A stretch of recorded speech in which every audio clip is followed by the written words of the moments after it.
18 पुराणों में 18 पुराण के साथ साथ उनके 18 उप पुराण भी है। अब हमारे वहां संस्कृत वाङ्मय में मतांतर चलते हैं। कई लोग मानते हैं कि श्रीमद् भागवत ये 18वां ग्रंथ है और कई लोग मानते हैं कि देवी भागवत 18वां पुराण है। तो ये दो मतांतर मिलते हैं। हमें उस मतांतर में जाने की जरूरत नहीं है, हम दोनों को मान लेते हैं। बोलो जय श्री कृष्ण। देवी को मानने वाले देवी को माने और ठाकुर जी को मानने वाले ठाकुर जी को माने। क्योंकि वैसे देखा जाए तो पुराण कहने की परंपरा और कथा करने की परंपरा हमने दादाजी मतलब विद्यापीठ से सीखी। तो विषय कोई भी हो, प्रस्तुति करना जब आए तो आपको यही लगेगा कि ये वो प्रस्तुति करते हैं, और उसका मतलब नहीं है कि उनका मत है। हम तो केवल यहां जो लिखा है वही मत आपको बताते हैं। अमिताभ बच्चन यदि कोई एड में आकर कहे कि ये दंत मंजन बहुत अच्छा है, उसका मतलब ये नहीं है कि वो रोज घर पे यही करता है, वो केवल बता रहा है ना। तो जन्म के द्वारा या तो अध्ययन के द्वारा हम तो विद्यापीठ के रहे, ठाकुर जी की सेवा करने वाले, तो हमारी मति ज्यादा ठाकुर जी में होती है। और मेरा तो मूल विषय भी भागवत है, पुष्टि मार्ग है, पर कथा करना सीखा इसलिए उस विषय को, उस प्रस्तुति को अच्छी तरह से हम प्रस्तुत करते हैं। सज्जनों ये ध्यान दीजिए, बहुत निवेदन पूर्वक आपसे कहता हूं, हम कहीं भी जाए, हम कुछ भी सुने, पर हमारे अंदर अंतरात्मा को जिससे प्रेम होता है हम उसको माने। उसका देवी भागवत हमने सुना, इसका मतलब ये नहीं है कि हम हमारे घर जाकर बाद में जो भगवान ने उनको जय श्री कृष्ण कहे थे और माता जी को, ये जरूरत नहीं है।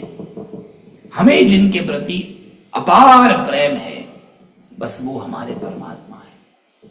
माफ करिए, आज भी मेरा अनुभव है, मैं दुनिया में कहीं भी जाऊं, चाहे कोई भी शिव मंदिर में जाऊं, भले द्वारका के पास सोमनाथ, ये गुजरात का मंदिर सबसे सुंदर है, आप 12 ज्योतिर्लिंग में जाइए, आपको सबसे ज्यादा सुंदर ज्योतिर्लिंग, सुंदर मंदिर केवल एक, और वो है सोमनाथ।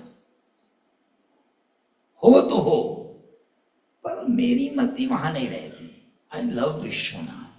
मैं कहीं भी कोई भी ज्योतिर्लिंग में जाऊं, जो अनुभव मुझे विश्वनाथ में होता है, क्योंकि बस वो मेरा टेस्ट है, मेरा स्वाद है। आपका स्वाद कुछ अलग हो सकता है।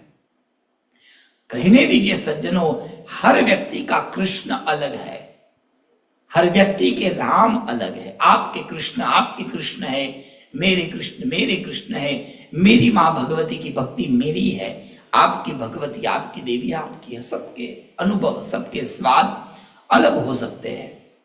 हाँ, पर मन जहां शांत रहे, जहां जाकर मन को शांति मिले, वो सबसे श्रेष्ठ।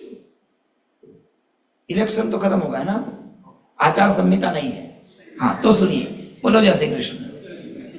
मोदी जी की एक बात, एक पत्रकार है, वो रोज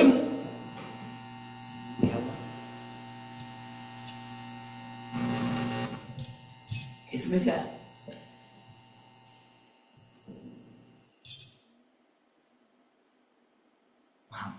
तो एक पत्रकार है जो रोज सुबह सुबह मोदी जी को ट्विटर पर लिखता है उनके बारे में। आपको पता है कि काशी में विश्वनाथ जी का नया मंदिर रिनोवेट हुआ, राइट? आपको पता है। मंदिर बनाने के बाद मोदी जी निकल रहे थे, इनोग्रेशन के बाद की ये बात है, और इनोग्रेशन करके निकल रहे थे, और वहां ये भाई साहब खड़े थे जो रोज उनको गाली बोलते हैं सुबह सुबह, कितना भी अच्छे करे पर इनको अच्छा नहीं लगता, ये वो ही है। अब वो बाहर खड़े थे, उनको पता है कि मोदी जी बाहर आएंगे, मैं उनको कुछ पूछूंगा और वो जवाब नहीं देंगे और मैं सुबह लिखूंगा, यही ध्यान से खड़े थे। साहब जी आए बाहर इनोग्रेशन करके, तुरंत माइक दिया, मोदी जी विश्वनाथ के बारे में कुछ बोलो। अब मोदी जी ने वो नेम प्लेट देख ली, यहाँ पर वो ये वही है। अब ये बंदे तो होशियार है, ये आपको तो पता ही है। मोदी जी ने उनकी आंख में आंख डाल के कहा, मैं भी व्यक्ति हूं, मैं भी आदमी हूं जी, दुख मुझे भी होता है। इतना सारा अच्छा करने के बाद में जब कोई व्यक्ति अच्छा नहीं बोलता ना, अंदर से टूट जाता हूं, कभी कभी मन अशांत हो जाता है। अब सुनिए, अब तक जो कहा वो भूल जाइए। साहब जी ने कहा उस आदमी को, पत्रकार को, कि मैं भी व्यक्ति हूं, दुख मुझे भी होता है, कभी कभी मेरा मन अशांत हो जाता है। आपके पास तो परिवार वाले हैं, मेरे आगे पीछे कोई नहीं है, मैं किसी को नहीं मानता हूं, केवल भारत माता को मानता हूं, पर फिर भी जब जब लोग गाली बोलते हैं, जब जब लोग बुरा लिखते हैं, मेरा मन टूटता है, मैं कभी कभी अशांत हो जाता हूं। अब सुनिए, उन्होंने कहा जब जब मेरा अशांत मन हुआ, जब जब मुझे दिक्कत हुई, तो मेरे पास केवल दो रास्ते हैं, एक केदारनाथ और एक विश्वनाथ। वहां जाकर मुझे मन की शांति मिलती है। बात तो सत्य है साहब।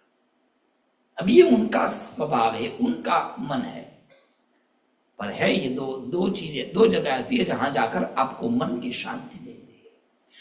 किस व्यक्ति को कहां जाकर कितनी शांति मिले वो व्यक्ति जान सकता है, परंतु मन को जहां सांत्वना मिले, मन को जहां शांति मिले, वही हमारा स्वरूप है।